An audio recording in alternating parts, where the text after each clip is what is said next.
히브리서는 그리스도교로 개종하였으나 다시 유대교로 돌아가려는 유혹에 직면한 이 히브리 성도들을 대상으로 한 그런 서신입니다. 사실 이제 우리가 수도 없이 들여다보니까 이제 이렇게 이야기를 하면 그냥 그렇겠구나 이렇게 생각할 수 있는데, 이건 사실 말뿐이 아니라 삶 자체가 전부 다 바뀌어야 하는 엄청난 이야기입니다. 유대계를 통해 하나님을 믿고 살아가는 그들은 구약의 약속에 얽매여 율법에 따른 삶을 살아왔습니다.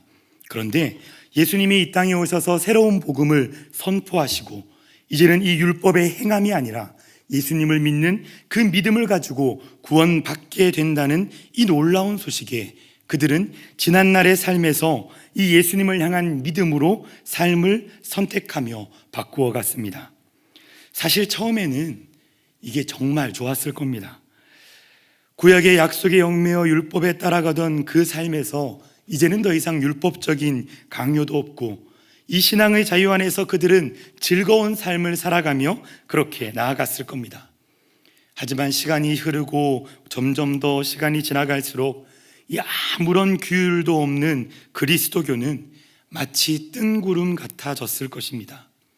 자신이 어떠한 일을 의지적으로 하였을 때 무언가를 얻을 수 있다면 사람들은 그것을 얻기 위해서 최선을 다하고 열심으로 노력하였을 텐데, 이 구원이라는 것이 그저 그리스도가 이야기하는 이 예수님을 향한 그 믿음 자체만으로, 심지어 이 믿음이라는 것도 우리가 무언가를 해야 되는 것이 아니라 하나님의 은혜로 주어지는 그런 놀라운 은혜라고만 이야기하니, 이걸 가지고 살아가던 그들의 삶은 지난날에 비해서 점점 더 모호해지고 뜬구름을 잡는 것 같아졌을 겁니다.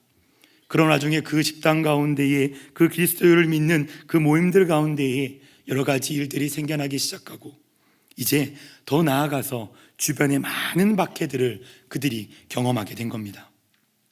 뜬구름 같은 이 믿음을 가지고 수많은 박해를 견디어내다 보니 차라리 이 명쾌한 것 같아 보이는 유대교가 그리워졌을지도 모른다는 겁니다. 명백한 행동의 규칙과 이 규율이 있는 이 유대교는 꽤 정돈되고 우리에게 분명한 확신을 주기도 하였습니다.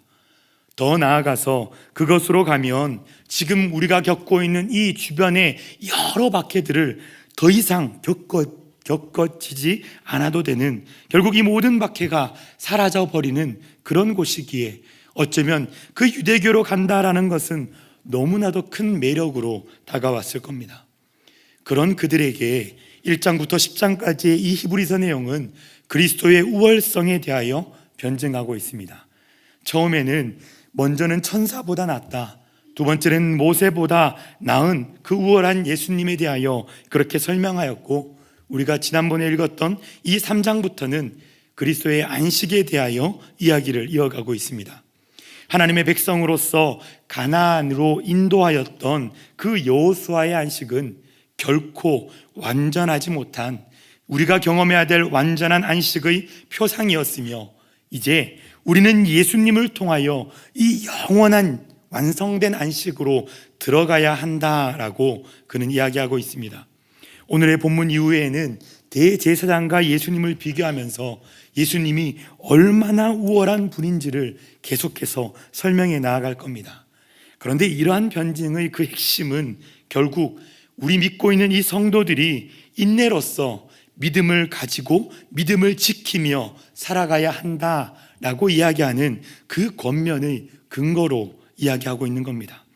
비록 우리가 이 박해 가운데 살아가고 있지만, 또 우리는 뜬구름 같은 마음에 흔들리고 있지만 우리가 믿는 이 믿음을 굳게 붙잡고 나아가야 한다, 그렇게 그는 힘주어 강조하고 있는 겁니다.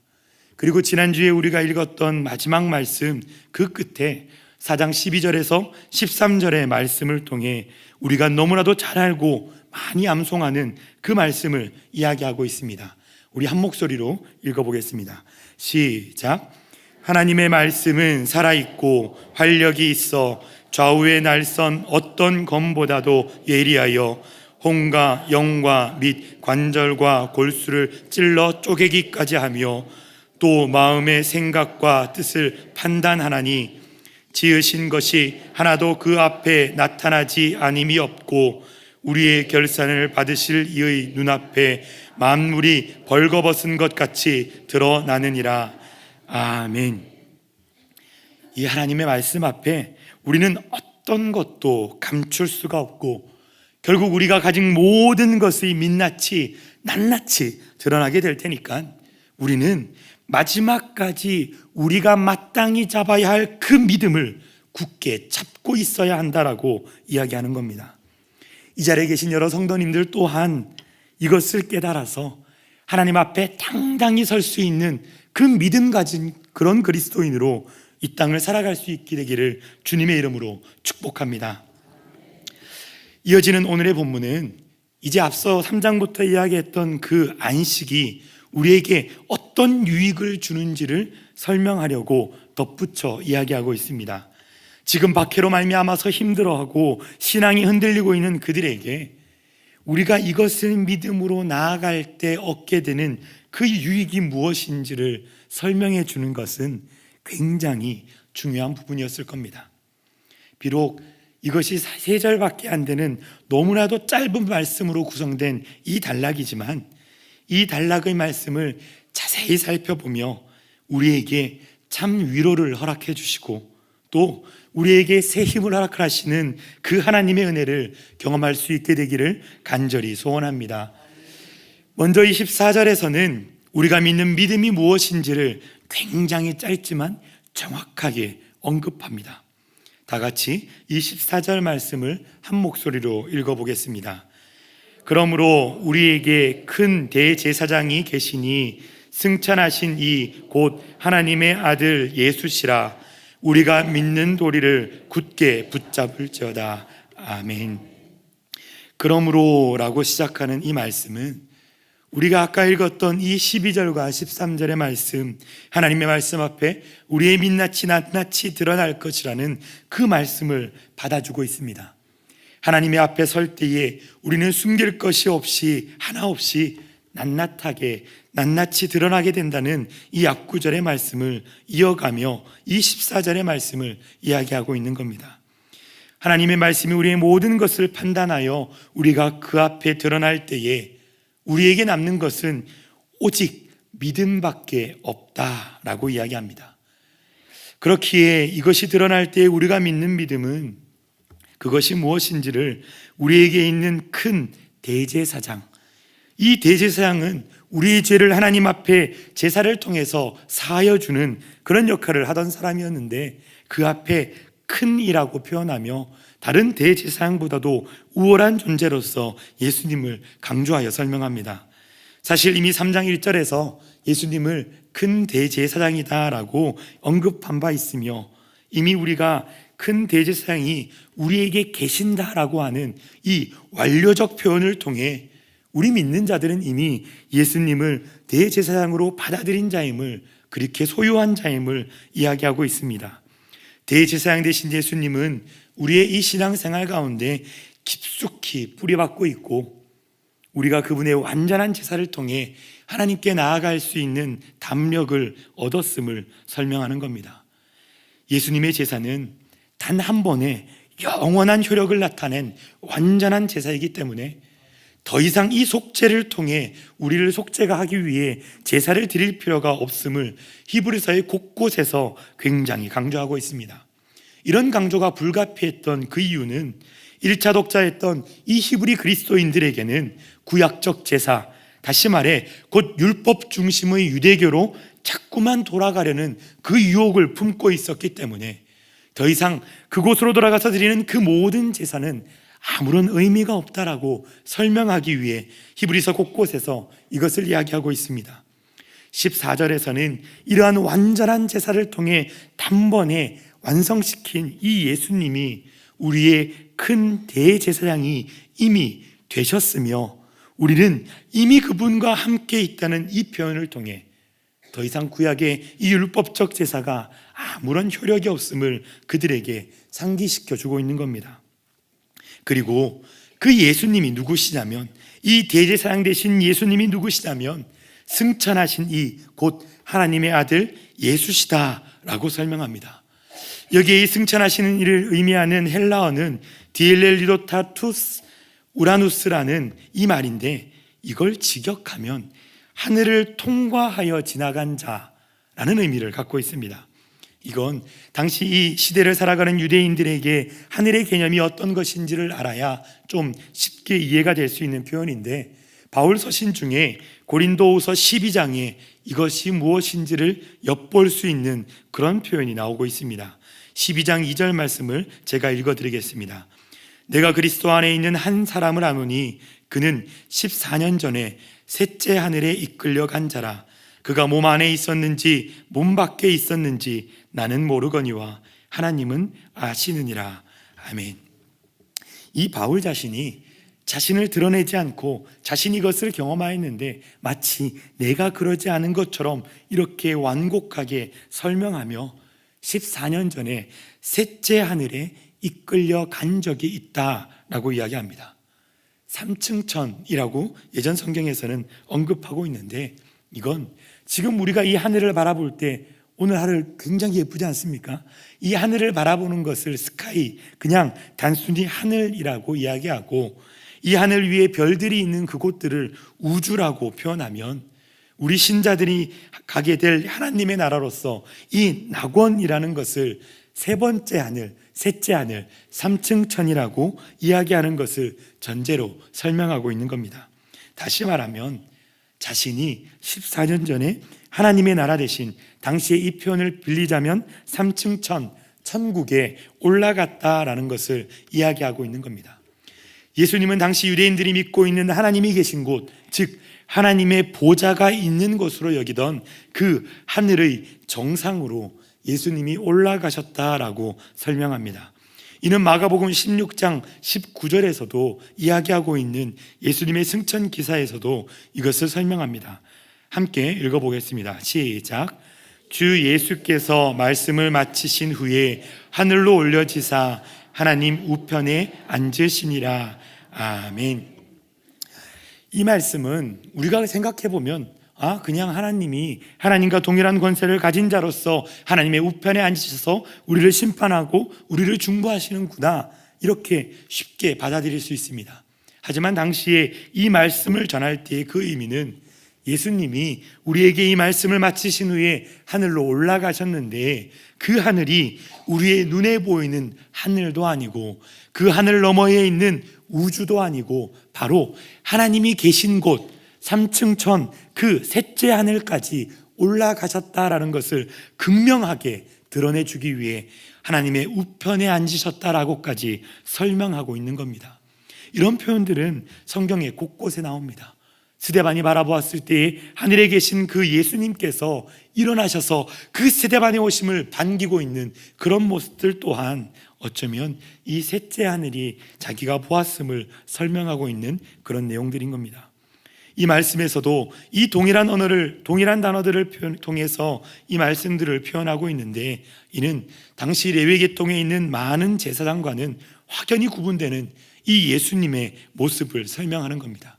또한 레위 계통의 제사장과는 확연히 구분되는 두 번째의 예수님의 모습으로 본문에서는 하나님의 아들 예수라고 표현하고 있는 겁니다. 요한복음 14장 9절에서 10절 말씀을 우리가 함께 읽어보며 이야기를 이어가겠습니다. 다 같이 읽겠습니다. 예수께서 이르시되 빌립아, 내가 이렇게 오랜 너희와 함께 있으되 내가 나를 알지 못하느냐? 나를 본 자는 아버지를 보았거늘 어찌하여 아버지를 보이라 하느냐?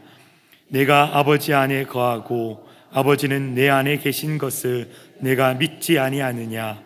내가 너희에게 이르는 말은 스스로 하는 것이 아니라 아버지께서 내 안에 계셔서 그의 일을 하시는 것이라. 아멘. 예수님은 빌립이 하나님을 보여달라고 예수님께 요청하였을 때 이같이 말씀하셨습니다. 이는 자신이 하나님과 동일한 신성을 지닌 존재임을 그 빌립에게 단적으로 설명해 주고 있는 그런 본문입니다. 히브리서의 저자는 그리스도라고 이야기하는 우리의 구원자로서의 통칭으로 예수님을 설명하지 않고 바로 이곳에서는 하나님의 아들 예수시다라고 표현하며 이 말씀을 이어가는 겁니다. 예수님은 일반적으로 이야기하던 그런 메시아로서의 구원자가 아니라 바로 하나님의 아들이심을 강조하면서 예수님은 인간인 동시에 완전한 신이었음을 설명하는 것입니다. 14절에서 언급한 이 두 가지는 우리 기독교의 핵심을 이야기합니다. 완전한 인간이며 또한 완전한 신이셨던 예수님께서 우리가 살아가고 있던 이 땅에 현존하고 계셨고, 또 그분이 우리의 죄를 대신하여 죽으셨지만 그분은 아무런 죄가 없기 때문에 다시 살아나셨으며, 부활하신 후에 영원히 죽지 않는 이 영생을 약속하는 예표로서 지금도 하나님 우편에서 영원히 살아계시며 앉아 계신다라고 그것을 설명하여 주는 것이 바로 이 말씀인 겁니다. 이게 바로 우리가 믿는 믿음의 핵심을 설명하는 겁니다. 저자는 이러한 믿음, 예수님을 향한 우리가 믿고 있는 이러한 믿음을, 그 믿는 도리를 굳게 잡아야 한다라고 강조하고 있습니다. 이건 당시 히브리인들 뿐만 아니라 지금 이 시대를 살아가고 있는 우리 여러 성도님들, 그리고 우리 그리스도인들에게도 동일한 것이며, 이것을 아무 의심 없이 믿음으로 고백할 수 있는 성도가 되시기를 주님의 이름으로 축원합니다. 15절에서는 이러한 예수님이 우리에게 어떠한 의미를 지니고 있는지를 설명하여 주고 있습니다.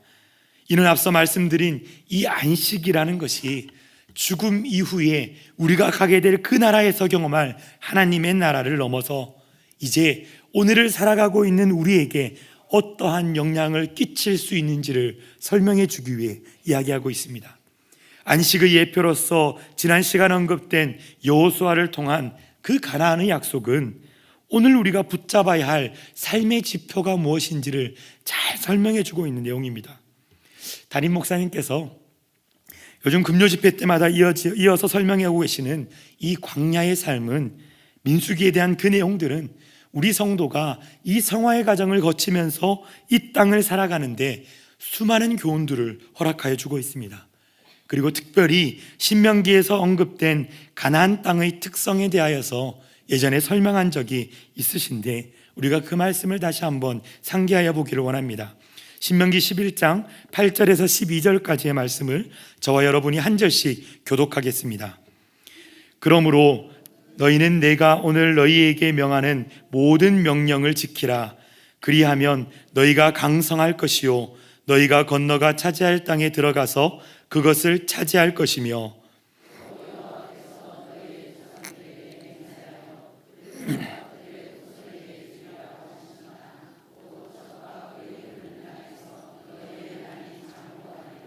내가 들어가 차지하려 하는 땅은 내가 나온 애굽 땅과 같지 아니하니 거기에서는 너희가 파종한 후에 발로 물대기를 채소밭에 댄과 같이 하였거니와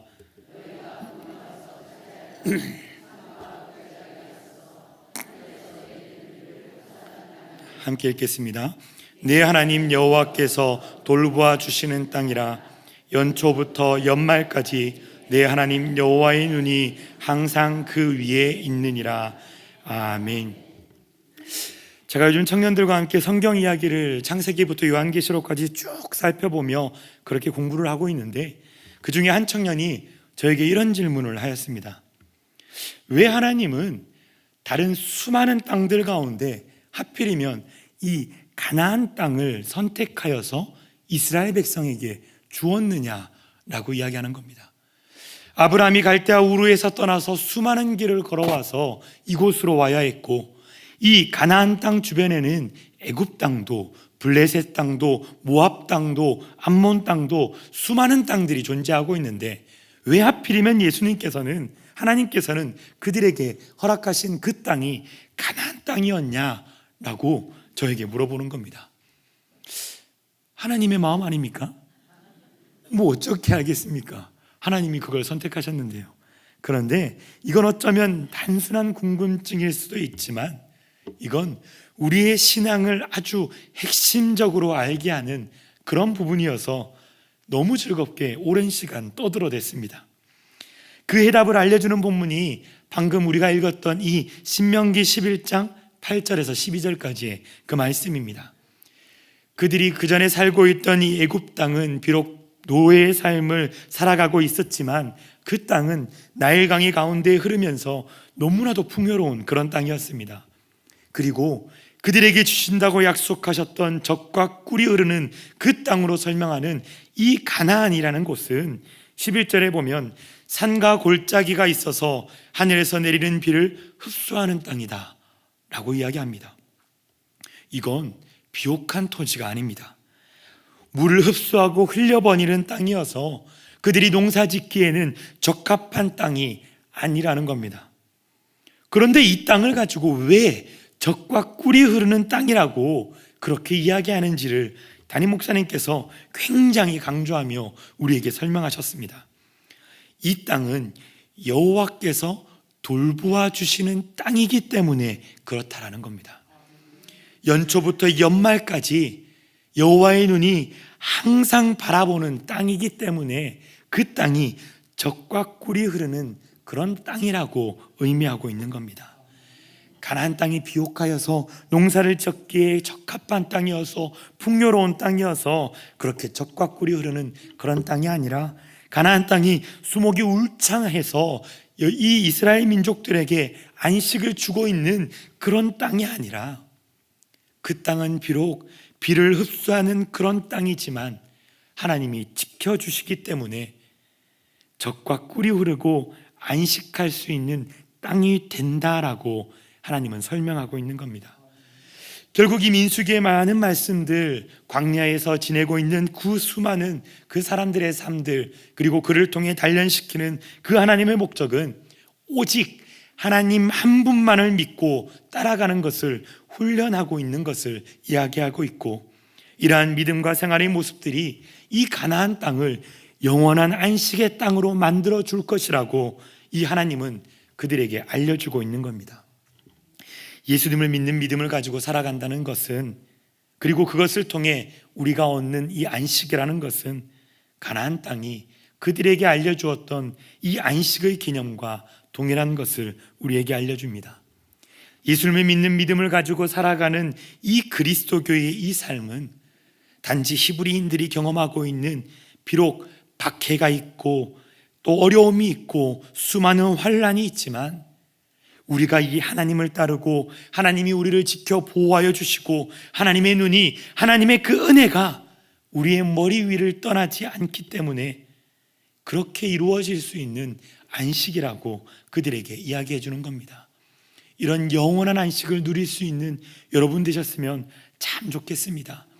하나님의 그 눈이 우리 머리 위를 떠나지 아니하여서, 하나님의 그 은혜가 우리의 머리 위를 떠나지 않아서 우리가 그 하나님만 바라봄으로 영원한 안식을 누릴 수 있는 그런 그리스도인들의 삶이 되시기를 간절히 소원합니다. 그런 의미에서 이 이어지는 15절 말씀은 우리에게 먼 미래의 하나님 나라가 아니라 우리의 삶 속에 이루어진 이 하나님의 은혜가 무엇인지를 잘 표현해 주고 있습니다. 15절의 말씀을 함께 읽겠습니다.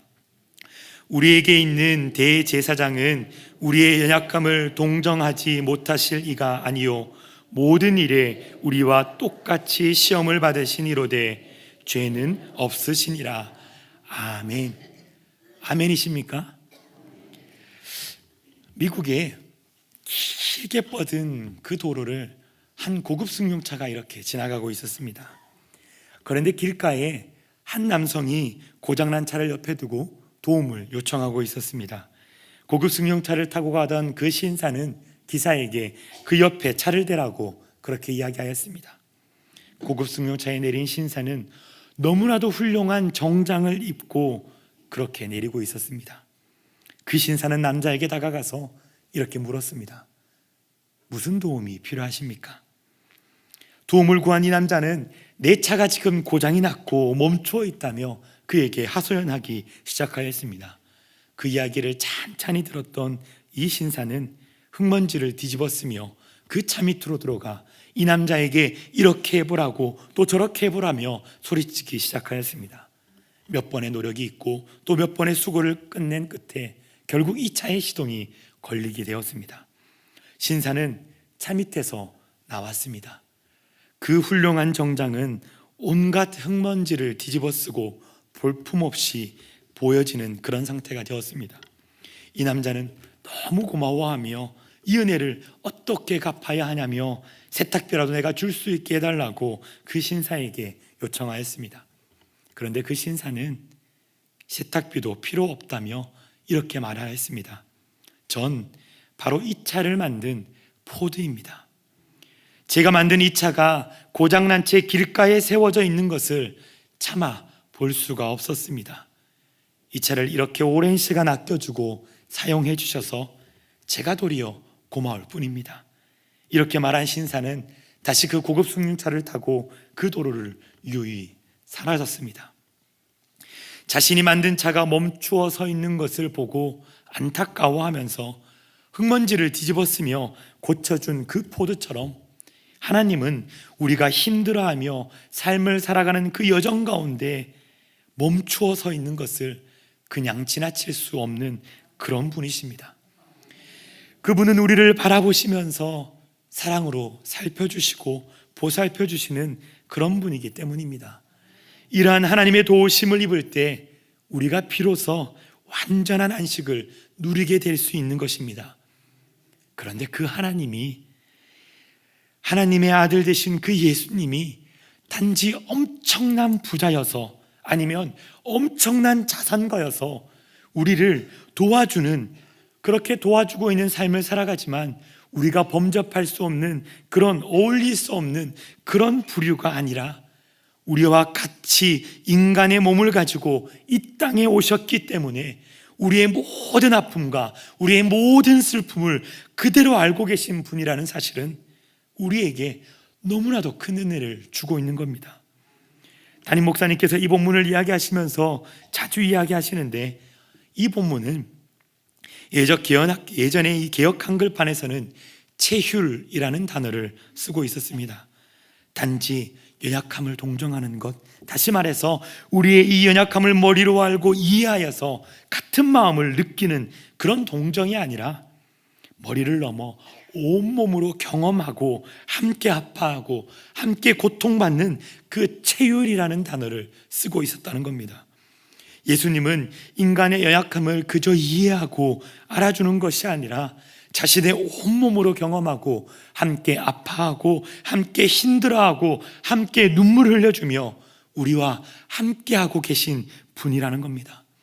단지 우리의 연약함을 불쌍히 여겨 함께하여 주는 것이 아니라, 그런 우리와 동일한 마음을 느끼고 계신 것이 아니라 우리의 아픔을 동일한 아픔으로, 아니 예수님은 자신의 삶을 통하여 누구보다 버림받아야 했고, 누구보다 아픔을 당하여야 했고, 누구보다 무시를 당하여야 했고, 누구보다 괴로움을 경험하며 우리가 살아가는 그 경험을 통해 우리를 이해하여 주신다라고 그렇게 말씀하여 주시는 겁니다. 이것보다 더 큰 은혜가 어디 있겠습니까? 우리의 마음을 그대로 알아주시며 함께 눈물을 내주시는 그 예수님보다 더 큰 은혜가 어디에 있겠습니까? 아무런 죄도 없이 인간이 살아가며 살아가야 할, 경험해야 될 이런 수많은 아픔과 고난을 경험하시며 우리를 구원하여 주신 그 하나님의 은혜, 그리고 이제는 우리의 연약함과 아픔, 우리가 오늘을 살아가며 힘들어하는 것들을 같은 마음으로 경험하며 함께 아파해 주고 계신다는 것, 그리고 더 나아가서 우리를 살펴주시며 그 은혜를 우리에게 허락하여 주신다는 것, 바로 그것이 우리가 하나님을 믿는 그 믿음을 굳게 붙잡을 때 얻게 되는 안식의 핵심이 되는 겁니다.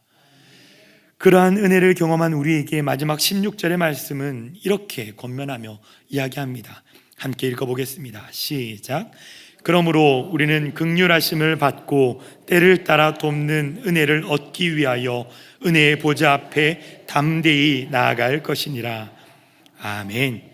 그러므로 우리의 이러한 은혜를 살아가고 있는 우리 그리스도인들은 하나님의 긍휼하심을 바로 우리가 꼭 기억해야 될 이 단어 헤세드라는, 이 헤세드라는 단어와 동일한 의미를 가지고 있는 엘레오스라는 이 단어를 쓰며 이 긍휼하심을 설명하는데, 이 긍휼하심을 받고 때를 따라 돕는 은혜, 즉 하나님의 눈에 항상 그 위에 있어 우리를 보호하시기에 허락되는 이른 비와 늦은 비, 때가 늦는 것이 아닙니다. 가장 적절한 때에 허락하시는 이른 비와 늦은 비, 때에 맞는 은혜를 얻기 위하여 우리는 은혜의 보좌, 즉 예수님에게로 나아가야 한다라고 그는 권면하고 있는 겁니다.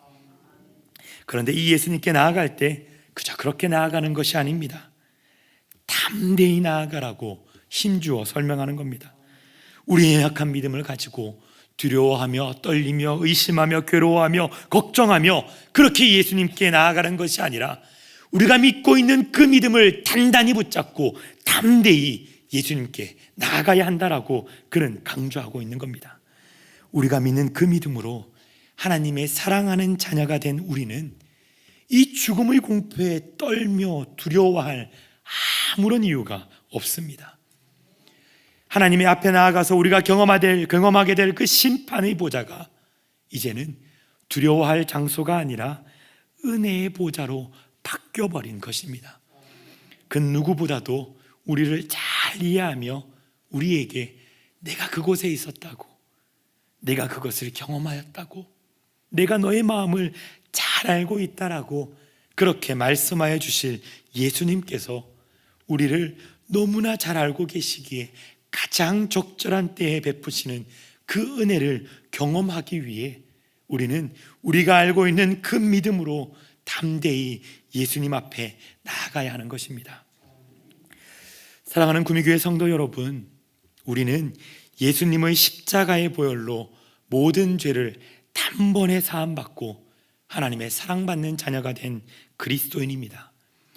비록 우리의 삶이 어려움과 아픔이 있고 때로는 해결되지 않는 수많은 고민으로 말미암아 괴로워할지라도 그 모습 그대로 예수님을 의지하며 하나님 앞으로 나아갈 수 있는 여러분 되시기를 소원합니다. 우리가 믿음을 굳게 잡고 하나님만 바라보면 하나님은 우리를 결코 모른다 이야기하지 않으시고 우리에게 필요한 은혜를 때에 따라 베푸시며 우리와 함께하여 주실 것입니다. 우리와 함께 아파하고 힘들어하시는 그 예수님을 경험하며 이 땅에서 온전한 안식을 경험하고 주님과 더불어 아름다운 삶을 살아가는 성도 여러분 되시기를 주님의 이름으로 축복합니다. 다 같이 기도하시겠습니다. 사랑이 많으신 하나님 아버지, 우리를 사랑하셔서 하나님의 자녀로 불러주시고 사랑한다 말씀하여 주시니 참 감사드립니다. 예수님을 통해 우리의 죄를 단번에 용서하여 주시고 우리를 살피시며 보호하시며 안아주시는 그 사랑에 다시 한번 감사의 말씀을 드립니다.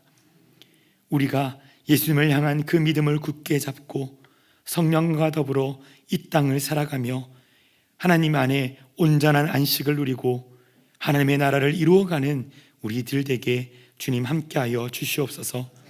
여전히 아픔이 있고 여전히 고통이 있고 여전히 슬픔이 있을지라도 우리의 모든 아픔과 고통을, 우리의 모든 슬픔을 알아주시고 함께하여 주시는 예수님의 은혜를 붙잡고 이 땅을 담대히 살아가게 하시며 마지막 때에 그 은혜를 경험하며 주님께 사랑한다 고백할 수 있는 우리 한 사람 한 사람에게 주님 함께하여 주시옵소서. 그 은혜를 담대히 믿고 나아가는 우리들에게 늘 동행하여 주시리라 믿사오며 예수님의 이름으로 기도드립니다. 아멘.